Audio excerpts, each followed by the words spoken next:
അപ്പൊ നമ്മൾ ഇന്ന് 3 തീരുമാനങ്ങളാണ് എടുത്തിന്. ഒന്ന്, നമ്മളുടെ അമ്മേന്ന് പോയ സ്റ്റാഫ് അതുല്യന്റെ ടെർമിനേഷൻ നമ്മൾ റീവോക്ക് ചെയ്തു. അത് ഫസ്റ്റ്.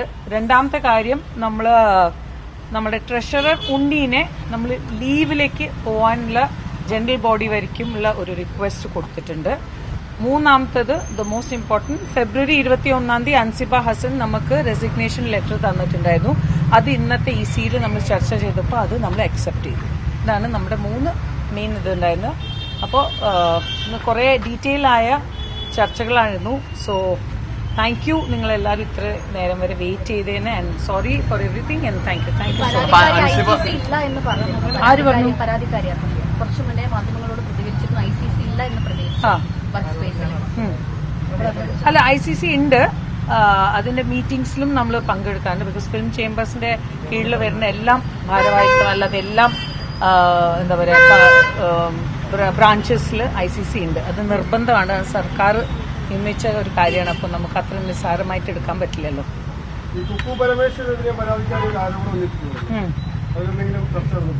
എല്ലാം ചർച്ച നടന്നു. അതിന്റെ കാര്യത്തിലാണ് നമ്മൾ നോമിനേഷൻ റിവോക്ക് ചെയ്തത്. അല്ല, ഉണ്ണീനെ മാത്രം ലീവിൽ എടുക്കുന്നത് ബിക്കോസ് അത് അതുല്യന്റെ കംപ്ലൈന്റിന്റെ അടിസ്ഥാനത്തിലാണ്. അതിന്റെ ഡീറ്റെയിലിൽ നമ്മൾ പോകുന്നില്ല. ബിക്കോസ് അത് അമ്മയുടെ ഉള്ളിലത്തെ കാര്യമാണ്. സോറി, അതെന്താണുള്ളത് അമ്മയുടെ ഉള്ളില്. നമുക്ക് അത് നിങ്ങൾ ഇത്ര നേരം വെയിറ്റ് ചെയ്തുകൊണ്ട് നിങ്ങളെ റെസ്പെക്ട് ചെയ്യാണ്. അതുകൊണ്ട് നമ്മൾ നേരെ 3 കാര്യം മാത്രം ഒരു ക്രക്സ് ആയിട്ട് ഒരു കാര്യം പറഞ്ഞു. അതൊക്കെ പരാതിയല്ല, വിഷമങ്ങളാണ്. അത് നമ്മൾ പരിഗണിച്ചു. ഉണ്ടല്ലോ, നമ്മുടെ ഫിലിം ചേംബേഴ്സിൽ എല്ലാ മീറ്റിംഗിലും അമ്മേന്ന് പോയിട്ടുണ്ടല്ലോ ആൾക്കാര്.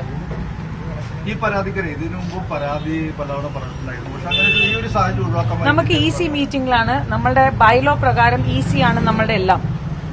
അതിക്ക് മുകളിലുള്ളത് നമ്മുടെ ജനറൽ ബോഡിയാണ്. അപ്പോൾ നമ്മുടെ ECന്റെ മീറ്റിംഗ് ബിക്കോസ് ഓഫ് ഇലക്ഷൻ അങ്ങനെ നമ്മുടെ ഇപ്പോൾ കുടുംബസംഗമം ഫെബ്രുവരി 14 കഴിഞ്ഞിട്ട് ഇപ്പോഴാണ് നമ്മുടെ EC നടന്നത്. അതിൻ്റെതായ ഒരു ഡിലേ വന്നിട്ടുണ്ട്. അത് ഓൾമോസ്റ്റ് 2-2.5 മാസത്തിന്റെ ഒരു ഡിലേ വന്നുകൊണ്ടാണ് ഈ ഒരു എന്താ പറയാ ഈ ഒരു കംപ്ലൈന്റ് ഇത്ര സ്ട്രെച്ച് ആയത്. അവർ പറഞ്ഞത് 7 മാസത്തോട് വർക്ക് ചെയ്തു. അപ്പൊ അതിനു മുമ്പും പല അനുഭവങ്ങളായിട്ടൊക്കെ നേരിട്ട് പറഞ്ഞിരുന്നു. പക്ഷെ പലപ്പോഴും അതിനൊരു മറുപടി അല്ലെങ്കിൽ ആക്ഷൻ ഉണ്ടായില്ല എന്നുള്ളതാണ് പറഞ്ഞത്. 7 മാസമായിരുന്നു ഒരു വർക്ക് ചെയ്യാൻ തുടങ്ങിയിട്ട്. പരാതി ഇപ്പോഴല്ലേ വന്നേ? പരാതി ഇപ്പോഴാണ് വന്നത്. ഞങ്ങൾ മീറ്റിംഗ് കൂടുന്ന 4 മാസത്തിന് ശേഷം. പ്രസിഡന്റിന്റെ അടുത്ത് വ്യക്തിപരമായിട്ട് പറഞ്ഞിട്ടുണ്ടെന്നും പറയുന്നു. അല്ല, 26 അല്ല 6-ാം തീയതിയാണ് ആദ്യത്തെ കംപ്ലൈന്റ് കിട്ടിയത്. അത് കംപ്ലൈന്റ് ആയിട്ടല്ല, അതൊരു വിഷമം ഉള്ള രീതിയിലാണ് ഒരു ലെറ്റർ തന്നത്. അത് അന്ന് ഞാൻ പറഞ്ഞിട്ടുണ്ടായിരുന്നു അടുത്ത EC മീറ്റിംഗിൽ നമുക്ക് പരിഗണിക്കാം. ആ മീറ്റിംഗ് ആണ് ഇന്ന് നടന്നത്.